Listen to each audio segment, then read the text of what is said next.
Legend has it that Rome was founded in 753 BCE and named after Romulus, who was son of the god of war and who was rescued by a she-wolf.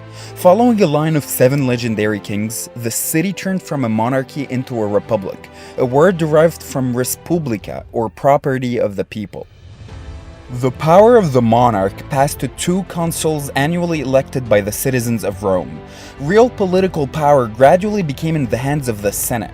Although it initially included only men from the patrician class, the Roman Republic is generally considered one of the earliest examples of representative democracy.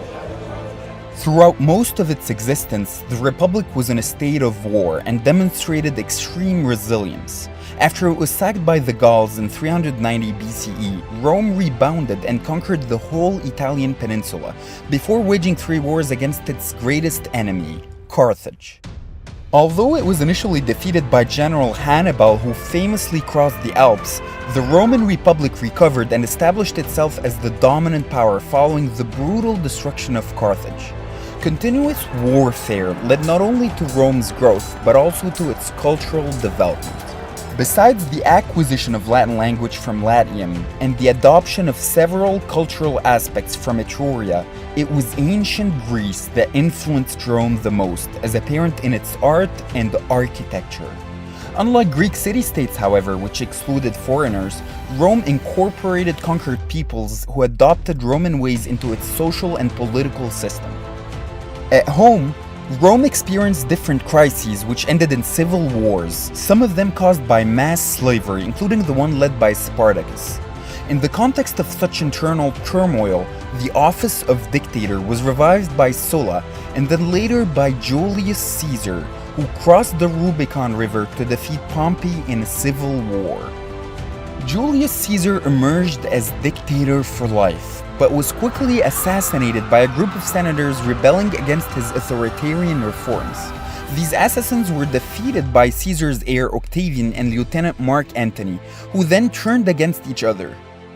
The defeat of Mark Antony, who was based in Egypt alongside his ally and lover Cleopatra, at the decisive Battle of Actium, marked the end of Hellenistic Greece, the demise of the Roman Republic, and the rise of the Roman Empire.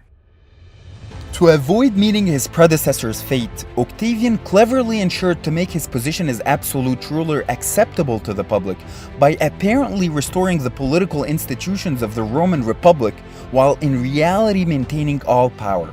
For example, although we now refer to him as the first Roman emperor, he never took that title and called himself princeps, which means first citizen. Augustus' rule brought much-needed stability and was followed by the Pax Romana, a 200-year-long Roman golden age of expansion and prosperity. A series of Roman emperors would rule the empire for centuries, including Nero, for example, who committed suicide after a reign of tyranny and extravagance. With China, the Romans established regular trade along the Silk Road, whereas they were in continuous rivalry against the Persian Empire. Unlike most religions today, approval from the Roman gods did not depend on a person's behavior, but on perfectly accurate observance of religious rituals. The Romans enjoyed public baths, public toilets, underground sewage systems, and fountains. None of these aquatic innovations would have been possible without the engineering marvel of the Roman aqueduct, which moved water through gravity into cities, promoting public health and sanitation.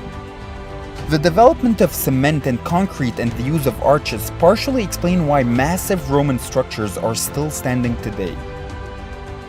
Also, advancements in the construction of roads, locks and keys, newspapers, and the concept of satire were either invented or improved upon by the Romans.